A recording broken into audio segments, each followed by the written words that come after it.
салом тамошобинони азиз, хабарҳои имрӯзро манзури шумо мегардонем. вазорати корҳои дохилӣ мегӯяд ки як сокини кушониён аз сокини Данғара мошини Деу Леганзеро 17 000 сомонӣ нарх гузошта танҳо 2 000 сомониашро пардохт кардааст, аммо автомошинаро ба дигар шахс 9 000 сомонӣ фурӯхтааст. гумонбар инчунин аз сокини шаҳри Бохтар Мерседес Бензро 55 000 сомонӣ нарх гузорӣ карда гирифта то ҳол маблағашро надодааст. мошини дигар Ласетиро аз сокини кушониён 44 000 сомонӣ қарз гирифта онро ба дигар кас фурӯхтааст, аммо пули соҳибашро ҳам надодааст.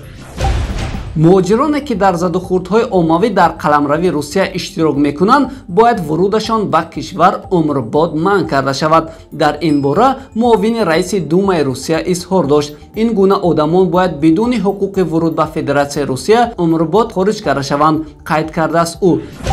сокини шаҳри Ҳисор аз 2 нафар барои равнақи тиҷораташ беш аз 1 миллиону 200 000 сомонӣ гирифта ваъда додааст ки баъд аз як сол маблағҳоро бармегардонад, аммо то ҳол пулро надодааст. инчунин ҷавонзане ба бовари як нафар даромада аз ӯ 1 миллиону 250 000 рубли русиро гирифта ваъда додааст ки хонаашро мефурӯшаду пулро бармегардонад, аммо то ҳол ин ваъдашро иҷро накардааст. шурӯъ аз моҳи август нархи хизматрасонии ширкати мобилии Тисел 25% гарон шуд. ширкати Тисел моҳи апрели соли гузашта ба муштариёни худ хабар дода буд ва тибқи он арзиши хизматрасонии тарофаҳо 25% ё аз 1.5 сомон ба 10 сомон баланд шудааст.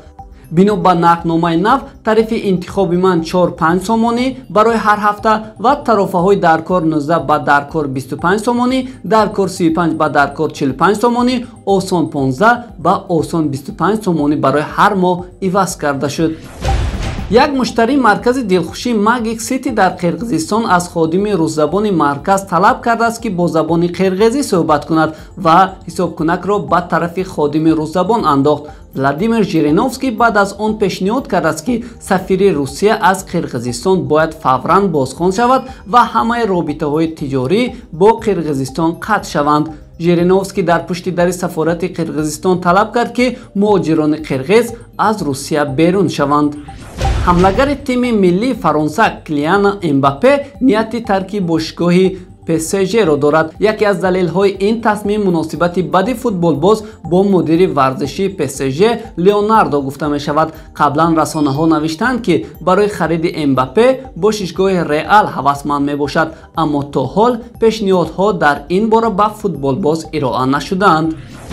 дар Нигерия 24 узви як хонавода аз ғизои заҳролуд фавт диданд. ин хонавода ҳангоми омода кардани хӯрок ба ҷои намаки ошӣ нуриҳои кимиёиро истифода намуданд. мутаассифона тамоми оилае ки ин ғизоро хӯрданд ба ҳалокат расиданд. ба истинои ду зане ки танҳо озуқавориро санҷиданд, онҳо табобат мегиранд ва имкони зинда мондани онҳо ҷой дорад. барои моро ҳамроҳӣ карданатон ташаккур. агар аз хабарҳои дигар огоҳ шудан мехоҳед, пас ба канали мо обуна шавед.